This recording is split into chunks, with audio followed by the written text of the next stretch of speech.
Tout le reste se trouvera directement sur la tablette tactile.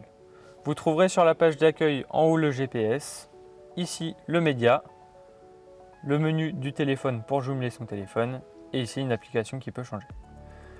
En ce qui concerne la ventilation ainsi que la climatisation, nous allons ici clim automatique et on pourra ensuite gérer la température de chaque côté.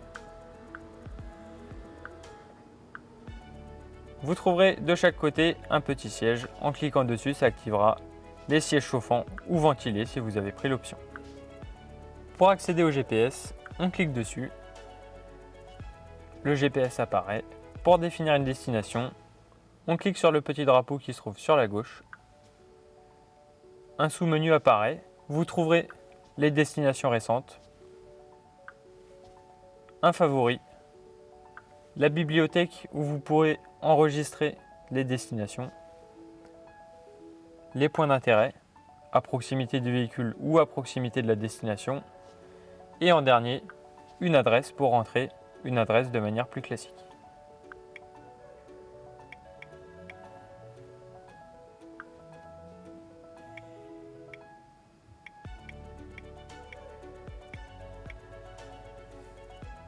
L'itinéraire est en train d'être calculé. Veuillez suivre la route pendant 200 mètres. Le GPS est mis en route. On pourra ensuite annuler le guidage en appuyant sur la petite croix à gauche. Vous trouverez ensuite le média, toutes les stations que la voiture capte. Vous pouvez, à l'aide de la bibliothèque, mettre des stations de radio en favori ou les enlever.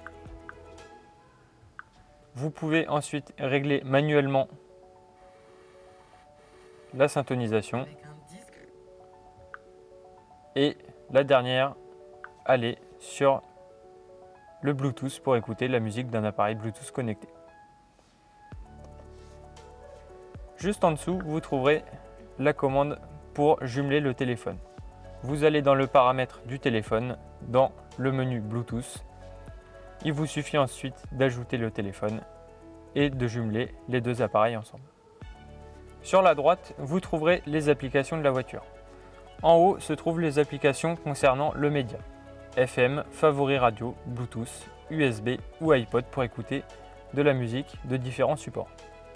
Juste en dessous, vous trouverez d'autres applications. Messages, qui permettra de lire les SMS de votre appareil. État voiture, où vous trouverez les messages de la voiture.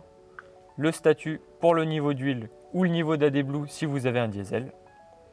Le TPMS pour mettre à jour la pression des pneus.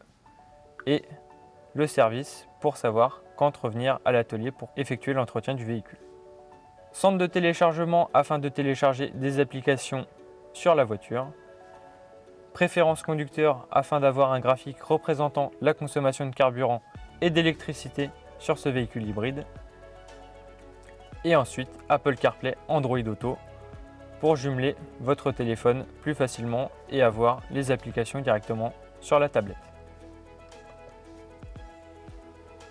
Sur la gauche, vous trouverez toutes les fonctions du véhicule. Mode Sport ESC pour désactiver ce qu'on appelle plus communément l'ESP. Aide au stationnement pour activer ou désactiver les bips de stationnement. Position entretien essuie-glace pour remplacer vos balais d'essuie-glace.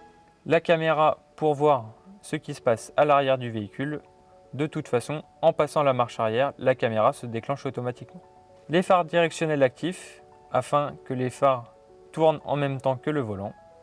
Lane Keeping Aid, c'est ce qu'on appelle l'assistant de ligne active pour remettre le véhicule entre les lignes si jamais vous mordez sur les lignes blanches. Connected Safety pour que les Volvo communiquent entre elles en cas de perte d'adhérence. Road Sign Information, c'est ce qui vous servira à afficher les panneaux de signalisation directement sur le compteur du véhicule. Contrôle de vitesse en virage, c'est lié au régulateur de vitesse afin de réduire la vitesse du véhicule dans les virages. Régler le siège passager depuis vos commandes du siège conducteur. Rabattre l'appui-tête servira à rabattre les appuis-têtes à l'arrière. Limiteur de vitesse automatique par rapport au panneau vous servira à adapter le limiteur de vitesse en fonction des panneaux de signalisation.